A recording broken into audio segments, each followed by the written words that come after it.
When you're just starting out as a new entrepreneur, it's pretty scary not knowing where your next dollar will come from. And that uncertainty often drives new entrepreneurs to want to say yes to everyone and everything just to make sure that revenue is coming in the door.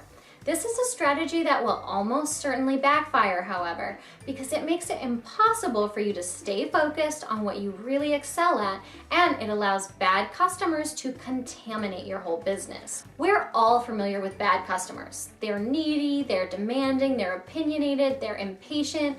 Basically, it often seems like their goal for their day is to ruin your day. You do not want those customers in your business, especially when you're just starting out, no matter how much they pay, for a number of reasons.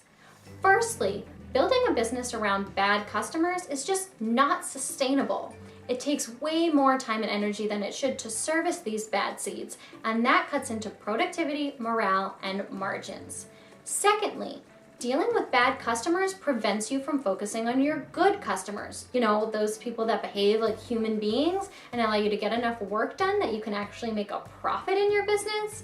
These good customers may be understanding, but they're not going to stick around forever if you're neglecting them because the bad customers are sucking up all of your time. If you're not careful, you'll look up one day and realize that you only have bad customers left. Thirdly, bad customers often coerce you into taking the entire business off track strategically. Maybe they ask you for an additional product or service that you didn't intend to provide. Maybe they want to negotiate special payment terms.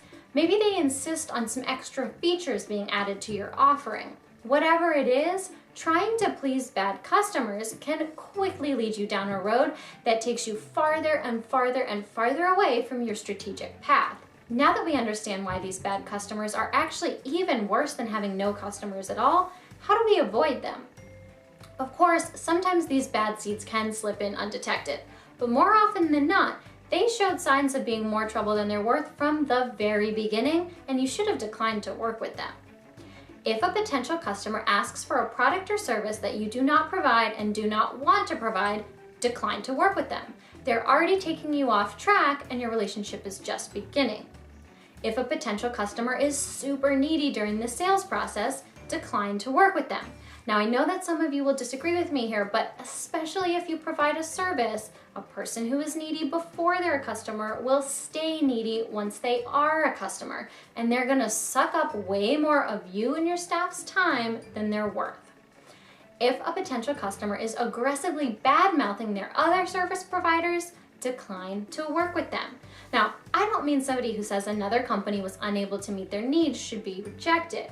But if somebody describes the last people that they worked with as morons, idiots, imbeciles, a-holes, incompetent, or any other of these really aggressive names, you should expect that they'll badmouth you around town in exactly the same way, unless you decline to work with them and don't give them the opportunity. If a potential customer wants special features or a special payment structure right from the beginning, decline to work with them. If somebody asks for a volume discount because they're buying up everything they can, great. Give it to them if you can still achieve acceptable margins. If, however, somebody wants a discount or special payment terms just because they think they deserve to be treated better than everybody else, decline to work with them. They'll only just keep asking for more discounts and more special treatment. Now we know why we need to avoid bad customers and how to spot them. But how do you actually tell a potential customer you don't want their business? First, be honest. If you don't provide service X, product Y, or payment term Z, just tell the prospective customer that you cannot accommodate that request. If somebody walks into McDonald's, she doesn't get to say she'd rather pay $1 less for the combo meal or pay tomorrow for the French fries she's going to eat right now. If you have set offerings, stick to them. Second, provide a referral if you can. Just because you don't offer a particular service doesn't mean you can't point the customer to somebody who does offer it. Develop partnerships with complementary service providers so that they send customers who aren't the right fit for them to you and you do the same for them. It's a win-win for you and the other entrepreneur, and it allows you to still be helpful and earn some goodwill from the customer. Finally, remember to be polite. There's no reason that somebody you decline to work with should feel rejected when you do so. I may have told you to avoid bad seeds because they cause nothing but headaches, but you certainly don't need to convey that to the customer. Always be professional and courteous. Staying focused on your ideal customers and not wasting time with bad customers may seem scary at first. Turning away customers and revenue certainly doesn't seem like a good idea when you're just starting out, but it's the right long-term strategy for building a successful and sustainable business.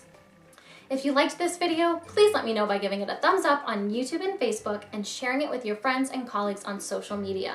Also, don't forget to sign up for email updates at katecosta.com and subscribe to my YouTube channel so you never miss the latest tips and info to help you successfully plan and launch your new business.